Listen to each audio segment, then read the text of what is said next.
What is motor neuron disease MND? If I say यहाँ पर आप देख सकते हैं small pipeline is going on. This small pipeline is considered as within the brain. It is what the electric impulse जो brain में electric impulse और information, जैसे आप हमारे brain जब information देता है कि मुझे अपने हाथ मूव कराने हैं, मुझे अपने आइज़ मूव करना है, मुझे कुछ swallow करना है, गटकना है, यस, चाहे सांस लेना है, ये सब हमें ब्रेन हमें ब्रेन इंफॉर्मेशन देता है और उसके अनुसार से हमारे मोटर्स नर्व्स मतलब हमारी हाथें चलने लग जाती है, नाक चलता है, आँख चलता है, सब कुछ उसके अनुसार से हमारी जो ब्रेन जो इंफॉर्मेशन जो इलेक्ट्रिक इम्पल्स के फॉर्म में इलेक्ट्रिक इम्पल्स के फॉर्म में हमारे को इंफॉर्मेशन मिलता है। तो ये एक्सॉन के थ्रू ये चलता है। ये जब यहाँ पे जा रहा है तो इसके बीच में जो ये आपको गैप्स ये जो आपको दिख रहा है इसको मिलाइन सीथ कहते हैं और ये मिलाइन सीथ के थ्रू इंफॉर्मेशन मूव करते हुए different parts of the body में जाएगा, नर्व्स को घुमाएगा और यही जब मिलाइन सीथ डैमेज होने लग जाता है that is known as a demyelination. तो ये डेमेलिनेशन जब हो जाता है तो आपके इंफॉर्मेशन ब्रेन का जो इन्फॉर्मेशन देना चाहता है कि हाथ मूव कराना है तो वो हाथ मूव नहीं करेगा जब ये धीरे धीरे डैमेज होने लग जाता है, that is known as a demyelination.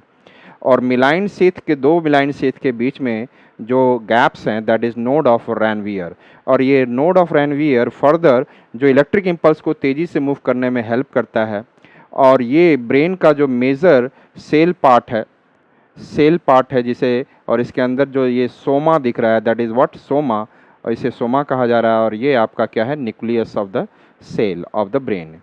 और ये जो डेंड्राइट ट्री टाइप का स्ट्रक्चर आपको जो दिखता है ये आपको एक्चुअल में इंफॉर्मेशन लेता है, सेल के पास पहुंचता है और ये एक्चुअल में जो सोमा है ये जो पूरे ब्रेन में जो सेल ब्रेन का जो सेल का है इसका कंट्रोलर और सेंट्रल पार्ट ये सोमा होता है।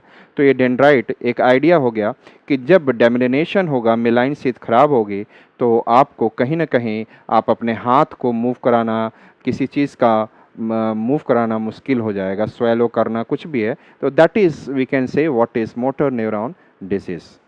Why it is in the news? Researchers recently developed DNA molecules which contain invisibility cloak sequence which can selectively target diseased cells in the motor neuron disease. तो motor neuron disease आपको समझ में आ गया कि इस न्यूरॉन नर्व्स में, ये जो नर्व्स है ब्रेन के, इस नर्व्स में रिसर्चर ने अभी रिसेंटली एक डीएनए मॉलिक्यूल को उन्होंने फाइंड आउट किया है, which is I said that DNA molecule which contain invisibility cloak, जिसके अंतर्गत आप देख सकते हैं कि इनविजिबिलिटी क्लॉक कहने का मतलब है कि गायब हो जाना, मतलब वहाँ पे रहना लेकिन गायब हो जाना, दिखना नहीं, इनविजिबल हो जाना मतलब। तो विच कंटेन जो डीएनए मॉलिक्यूल है invisibility cloak sequence which can selectively target, और जहाँ पे जो सेल जहाँ ख़राब हो रहा है, जो डिमिलेनेशन हो रहा है, मिलाइन सीथ जहाँ से ख़राब हो रहा है उसको कैन सेलेक्टिवली टारगेट वहाँ जाएगा डिजीज़ सेल में और उसको जाके उस डिजीज़ को क्या करेगा, क्योर करेगा।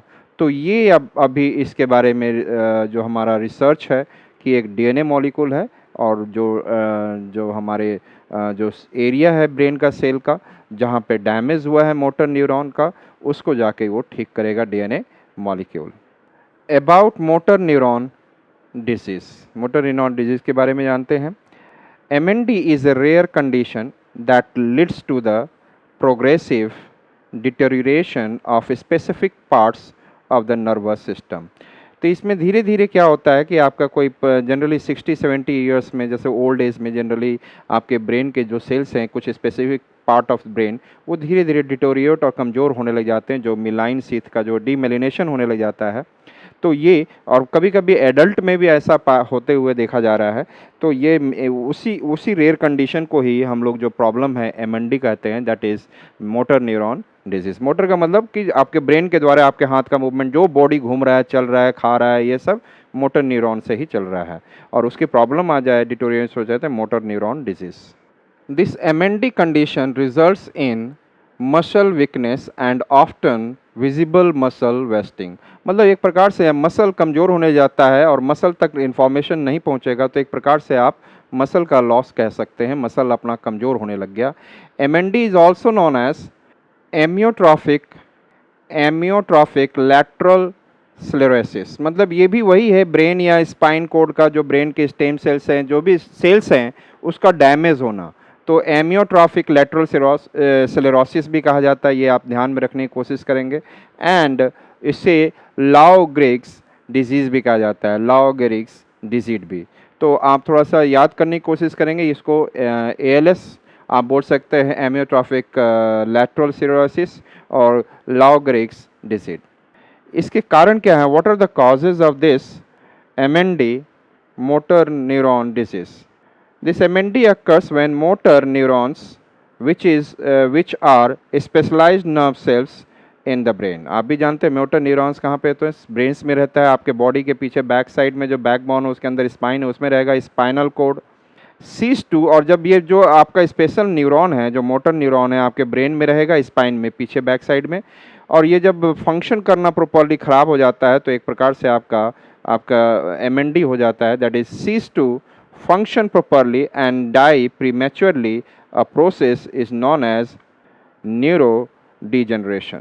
तो एक प्रकार से जो आपका मोटर न्यूरॉन का ख़त्म हो रहा है, ख़राब हो रहा है, तो ये इसको हम लोग कहेंगे न्यूरो डिजनरेशन। तो आपका क्या कारण है कि MND होता है? क्योंकि आपके मोटर न्यूरॉन्स क्या होते जा रहे हैं, अच्छे से काम नहीं कर पा रहे हैं, और अपने प्रोसेस में प्री मैच्योरली, मतलब मैच्योर होने से पहले ही, मतलब आपकी जो ब्रेन का जो सेल्स है वो मैच्योर होने से पहले ही प्री मैच्योर हो जा रहा है, और वो मरने की ओर चला जा रहा है, जो न्यूरॉन्स हैं। That is known as neuro degeneration. Motor neurons inside the brain transmit signals from the brain to muscles and enabling movement. आपको जो मोटर न्यूरॉन्स हैं और जो कि हमारे ब्रेन और स्पाइन में हैं, वो सिग्नल्स भेजते हैं इलेक्ट्रिक इम्पल्स के फॉर्म में, आपने देखा था एक्सॉन वगैरह है। और जब ये सिग्नल्स पहुंचते हैं हमारे मसल्स को, फिर मसल्स हमारा कहीं रिलैक्स होगा, कॉन्ट्रैक्ट होगा, तो हमारा हाथ मूव करने लग जाता है। मसल्स हमारे खींचते हैं, छोड़ते हैं, तो मसल का मूवमेंट हमारे मोटर न्यूरॉन से जुड़ा हुआ है। They are crucial for both voluntary actions, like walking, हम लोग जो चल रहे हैं वॉलेंट्री हम लोग चाह रहे हैं तब चल रहे हैं, and involuntary actions like breathing, हम सांस ले रहे हैं बिना हम लोग ये नहीं बोल रहे हैं कि हमें सांस ले रहे हैं, यस और नॉट। यदि हम सांस बोलने की नहीं ले सकते हैं, नहीं लेंगे, चुप हो चाप हो जाएंगे, तब भी हमारा बॉडी सांस ले रहेगा। कुछ लोगों को ऐसे भी, कुछ बच्चों को सांस लेना ही भूल जाते हैं, बचपन में ऐसी कई बीमारियां होती हैं, तो वो कहीं ना कहीं MND का ही प्रॉब्लम होता है।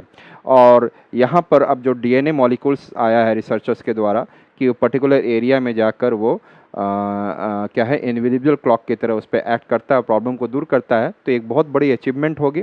और ये हमारे दोनों वॉलेंट्री एक्शन और न्यूरॉन, जो मोटर न्यूरॉन है, इनवॉलेंट्री एक्शन, जो हार्ट का बीटिंग है वो भी हमारा क्या है, इनवॉलेंट्री एक्शन है। तो वो सब हमारे बिना चाहे सब हो रहा है।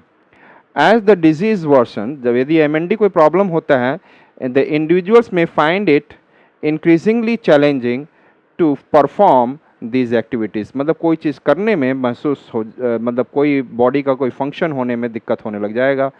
it is generally accepted that MND results from a mix of environmental, lifestyle and genetic factors।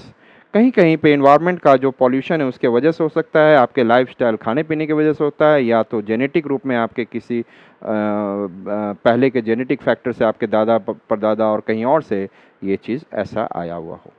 About 20% of the MND cases are associated with the genetic factors। 20% जो MND लोगों को होता है वो जेनेटिकली होता है, with half of these genetic cases occurring in individuals who have a family history of the disease। मतलब genetic factor का मतलब है कि कहीं ना फैमिली हिस्ट्री में कहीं रहा हो तो आगे हिस्ट्री में भी हो सकता है।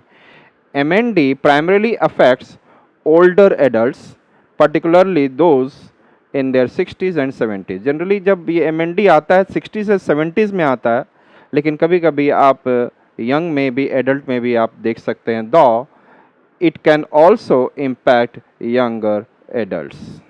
So what are the symptoms of this MND, motor neuron disease? The symptoms of MND typically emerge gradually over weeks to months। धीरे धीरे यदि आपके बॉडी में स्टार्ट होने लग जाएगा तो कुछ वीक्स से लेकर मंथ्स तक लगता है आपको लोगों के सामने दिखने में कि यस आपके बॉडी के साथ मूवमेंट के साथ कुछ दिक्कत हो रहा है. Initial symptoms often manifest on one side of the body and progressively worsen over time. तो जनरली इनिशियल सिम्टम्स जो दिखता है कि आपके बॉडी का कोई एक हाफ का लेफ्ट हाफ या राइट हाफ में कहीं प्रॉब्लम होने लग जाएगा और धीरे धीरे और ख़राब होते जाएगा. The disease frequently begins with muscle weakness in the hands, feet और वॉइस. तो आपके हाथ का चाहे पैर का या आपके बोलने की मसल्स कमज़ोर होने लग जाएंगी. But it can initiate in various parts of the body and advance different rates. तो लेकिन कहा जाए तो ये ज़रूरी नहीं कि हैंड, फीट और वॉइस से ही स्टार्ट हो, ये किसी पार्ट ऑफ द बॉडी से भी स्टार्ट हो सकता है और धीरे धीरे इसके रेट ऑफ तेज़ी से कहीं होंगे, कहीं धीरे से बढ़ेंगे. तो ये एक प्रकार का धीरे धीरे वर्शन होते जाता है, ख़राब होते जाता है. एज MND प्रोग्रेसेस इंडिविजुअल्स में experience increasing levels of disability और धीरे धीरे वो पर्सन या हाथ या पैर किसी चीज़ से वो अब उसका डिसेबल हो जाएगा, उससे काम नहीं कर पाएगा. The average life expectancy following an MND diagnosis ranges from 1 to 5 years, although approximately 10% of the patients may live for 10 years or longer. Maximum time ये देखा गया कि जिस MND रिलेटेड पेशेंट्स 1 से 5 साल तक उनकी ज़िंदगी रहती है और समटाइम्स 10% लोगों को देखा जाए तो वो लगभग 10 साल या उससे ज़्यादा भी ज़िंदा रह सकते हैं. इसके ट्रीटमेंट को लेकर देखा जाए, currently there is no cure for MND. However, various treatments can help alleviate the symptoms and improve quality of life. तो however बहुत सारे ऐसे ट्रीटमेंट हैं, लोग फिजियोथेरेपी और बहुत सारे ऐसे चीज़ें हैं विच हेल्प टू एलिविएट, इस सिम्टम्स को ख़त्म करते हैं और क्वालिटी ऑफ लाइफ लाने की कोशिश करते हैं.